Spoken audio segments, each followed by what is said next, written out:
ఉదయకాల ప్రార్థన. సర్వోన్నతుడా, స్తోత్రాలు నాయన, కృతజ్ఞతలు చెల్లిస్తూ ఉన్నాము. గతించిన రాత్రి కాలమంతను తండ్రి, మీ యొక్క ఉన్నతమైన కృప, కాపుదల, రక్షణ మాకును మా కుటుంబమునకును దయచేసి యెస్లార్డ్ యొక్క ఉదయకాల సమయంలో ఈ యొక్క గురువార కాలమున సజీవులుగా మీ పాద సన్నిధిని మమ్మల్ని నిలవబెట్టుకున్నందుకు స్తోత్రాలు ప్రభువా, స్తుతులు చెల్లిస్తూ ఉన్నాం తండ్రి. ఎంతోమంది ఈ రోజును చూడటానికి ఆశపడి ఉన్నారు, కానీ వారికి లేని ధన్యత, భాగ్యము తండ్రి మా అందరికీ దయచేసిన విధానాన్ని బట్టి కృతజ్ఞతాస్తుతులు, స్తోత్రాలు, వందనాలు చెల్లిస్తున్నాం తండ్రి.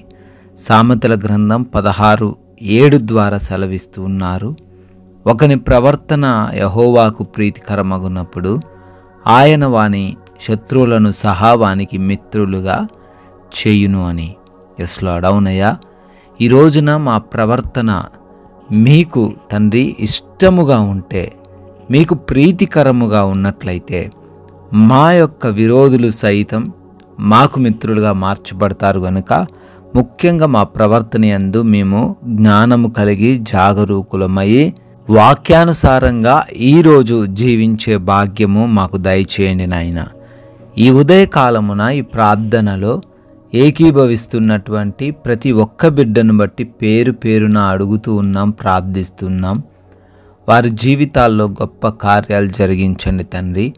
వారు ఏవైతే ఈరోజు అనుకుంటున్నారో, ఏ ఆలోచన అయితే ఈరోజు కలిగి ఉన్నారో వాటన్నిటినీ కూడా సఫలపరచమని బ్రతిమాలుతున్నాం ప్రభువా. అయా, చేస్తున్నటువంటి ప్రతి పనులను కూడా ఈ ఉదయాన మీ పాద సన్నిధిన పెడుతున్నాం తండ్రి. ప్రతి ఒక్క బిడ్డను కూడా వారి వారి పనుల్లో నూరంతలుగా ఫలింప చేయండి నాయన. వారి యొక్క పనులకు ఆటంకంగా ఉన్న ప్రతి వాటిని వారి నుంచి దూరపరచండి తండ్రి. అయా, వారు జ్ఞానము కలిగి, బలము కలిగి, శక్తి కలిగి వారు ముందుండే కృపా సహాయము దయచేయమని బ్రతిమాలుకుంటున్నాం ప్రభువా. అదేవిధంగా ప్రయాణాల్లో మీ సహాయం మాకు అనుగ్రహించండి. వెళుతూ ఉన్న, వస్తూ ఉన్న ప్రతి మార్గములో మీ రక్షణ కవచం మాకు దయచేయండి. ఏ అపాయమును, ఏ ప్రమాదమును మమ్మల్ని ముట్టకుండా కాపాడమని కూడా ప్రార్థిస్తున్నాం తండ్రి నాయనా. అదేవిధంగా ఎవరికి కూడా ఎటువంటి లేమి ఈరోజు లేకుండా, ఎవరు కూడా ఆకలితో అలమటించకుండా మీరే తండ్రి సమృద్ధిని దయచేయండి. ప్రతి ఒక్కరిని మంచి ఆరోగ్యంతో నింపండి. ప్రతి ఒక్కరికి ఆర్థికంగా తండ్రి స్థిరత్వాన్ని కలగజేయండి నాయన.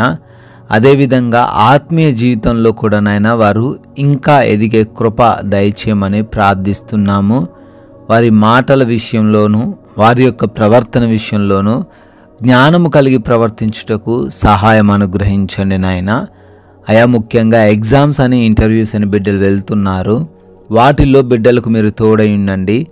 జ్ఞానం ఇచ్చి, తెలివినిచ్చి వారిని నడిపించండి నాయన. అదేవిధంగా హాస్పిటల్స్కి వెళ్తున్న వారు ఉన్నారు. వారి యొక్క రిపోర్ట్స్, వారి యొక్క డెలివరీస్, ఆపరేషన్స్ అన్నీ కూడా ప్రభువా అనుకూలంగా ఉండుటకు సహాయం దయచేయండి. అయా, ఈ రోజున మీరు మాకు అనుగ్రహించిన ఈ విలువైన సమయాన్ని వ్యర్థపరిచే వారిగా మాలో ఎవ్వరూ ఉండకుండా కృపా సహాయం అనుగ్రహించండి. అయా, నెమ్మదికరమైన, ప్రశాంతమైన జీవితాలు ప్రతి ఒక్కరికి దయచేయండి. ఎవరితో ఎటువంటి గొడవలు లేకుండా ప్రేమతో, సమాధానంతో, క్షమాగుణంతో ఉండే కృప దయచేయమని, గృహములలో ఒంటరిగా ఉంటున్న ప్రతి ఒక్కరికి మీ రక్షణ దయచేయమని, ఏ దుష్టుడు కూడా వారిని ముట్టకుండా భద్రపరచమని అడుగుతున్నాం ప్రభువా. అదేవిధంగా ఈ రోజున మీ కృపను బట్టి, మీరు చూపించిన దయను బట్టి బర్త్డేల యానివర్సరీలు సెలబ్రేట్ చేసుకుంటున్న ప్రతి బిడ్డను దీవించండి. ప్రతి కుటుంబమును ఆశీర్వదించమని, మేమందరమును అయా కొందరికైనను శ్రేష్టమైన విలువైన మాటలు ప్రకటిస్తూ రాజ్య స్వార్థలో పాలిభాగస్సులయ్యే కృప దయచేయమని, మహిమ కలిగిన యేసుక్రీస్తు వారి నామంలో ఈ ప్రార్థనను అడిగి వేడుకుంటున్నాము తండ్రి. ఆమెన్.